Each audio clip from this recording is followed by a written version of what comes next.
আজ হলো 2024-এর শেষ একাদশী সফলা একাদশী। পৌষ মাসের কৃষ্ণপক্ষের একাদশীর নাম হলো সফলা একাদশী।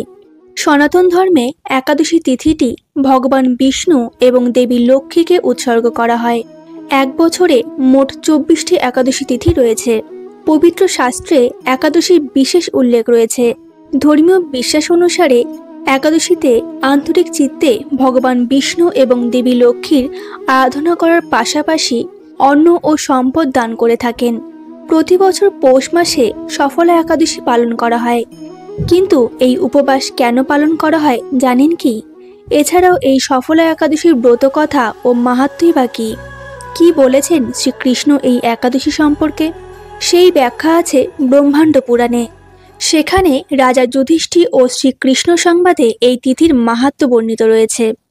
একদা যুধিষ্ঠির শ্রীকৃষ্ণকে বললেন, হে প্রভু, পৌষ মাসে কৃষ্ণপক্ষের একাদশীর নাম কি এবং এই একাদশীর বিধি এবং পূজ্য দেবতার বিষয়ে আমার কৌতূহল নিবারণ করুন।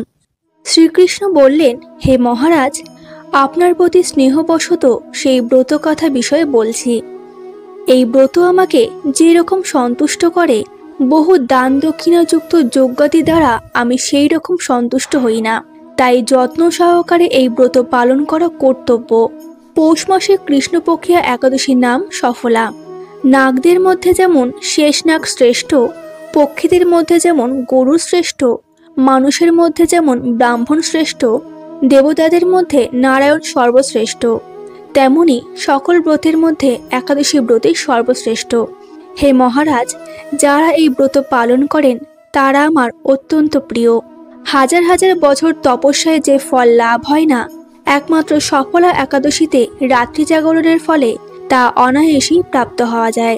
সফলা একাদশীর বিস্তারিত বর্ণনা দিয়ে কৃষ্ণ আরও বলেন যে, প্রাচীনকালে মহিষ্মত নামে এক রাজা প্রসিদ্ধ চম্পাবতী নগরে বাস করতেন। সেই রাজার 4 জন পুত্র ছিল এবং তার জ্যেষ্ঠ পুত্র অর্থাৎ বড় ছেলে লুম্ভক সর্বদাই মদ্যপান ও অন্যান্য অন্যায় অসৎ কার্যে লিপ্ত ছিল। সে সর্বক্ষণ ব্রাহ্মণ, বৈষ্ণব ও দেবতাদের নিন্দা করত। পুত্রের এইরূপ আচরণে ক্রুদ্ধ হয়ে রাজা তাকে রাজ্য থেকে বহিষ্কার করতে বাধ্য হয়েছিলেন। স্ত্রী, পুত্র, পিতা, মাতা, আত্মীয় স্বজন পরিত্যক্ত হয়ে সে এক গভীর বনে প্রবেশ করল। সেখানে কখনো জীব হত্যা, আবার কখনো চুরি করে জীবন ধারণ করতে লাগলো। কিছুদিন পরে একদিন সে নগরে প্রহরীদের কাছে ধরা পড়ল, কিন্তু রাজপুত্র বলে সেই অপরাধ থেকে সে মুক্তি পেল। এরপর পুনরায় সে বনে ফিরে গিয়ে জীব হত্যা ও ফলমূল আহার করে দিন যাপন করতে লাগলো। ওই বনে বহু বছরের পুরনো একটি বিশাল অশ্বত্থ বৃক্ষ ছিল। সেখানে ভগবান শ্রী বাসুদেব বিরাজমান বলে বৃক্ষটি দেবত্ব প্রাপ্ত হয়েছে। সেই বৃক্ষতলে পাপবুদ্ধি লুম্ভক বাস করত। বহুদিন পর তার পূর্বজন্মের কোনো পুণ্য ফলে সে পৌষ মাসের দশমীর দিনে কেবল ফল আহারে দিন অতিবাহিত করল। কিন্তু রাত্রিতে অসহ্য শীতের প্রকোপে সে মৃতপ্রায় হয়ে রাত্রি যাপন করল। পরদিন সূর্যোদয় হলেও সে অচেতন হয়ে পড়ে রইল। এরপর দুপুরের দিকে তার চেতনা ফিরলে ক্ষুধা নিবারণের জন্য সে অতি কষ্টে কিছু ফল সংগ্রহ করে আহার করার পর সেই বৃক্ষতলে এসে পুনরায় বিশ্রাম করতে থাকলো।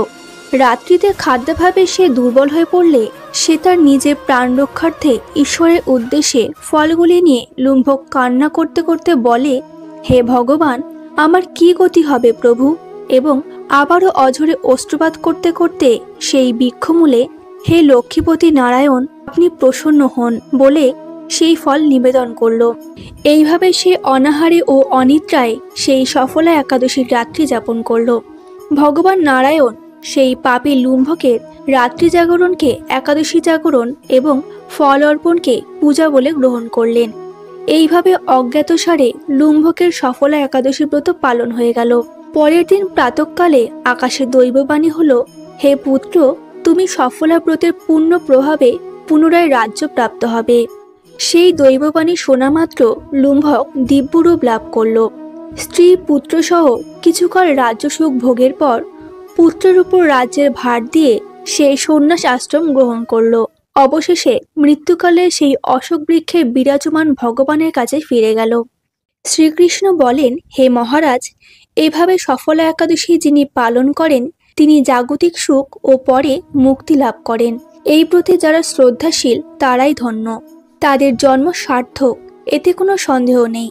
এই ব্রতপাঠ ও শ্রবণে মানুষের রাজসূয় যজ্ঞের ফল লাভ হয়। সফলা একাদশীর ব্রত কথা এখানেই সমাপ্ত হলো। ভিডিওটি ভালো লাগলে লাইক ও কমেন্টের মাধ্যমে আমাদের জানাবেন। ফিরে আসবো আবারও অন্য কোনো ধর্মীয় তথ্য নিয়ে। ততক্ষণ ভালো থাকবেন, আমাদের পুরাণ কাহিনীর সাথে থাকবেন। ধন্যবাদ।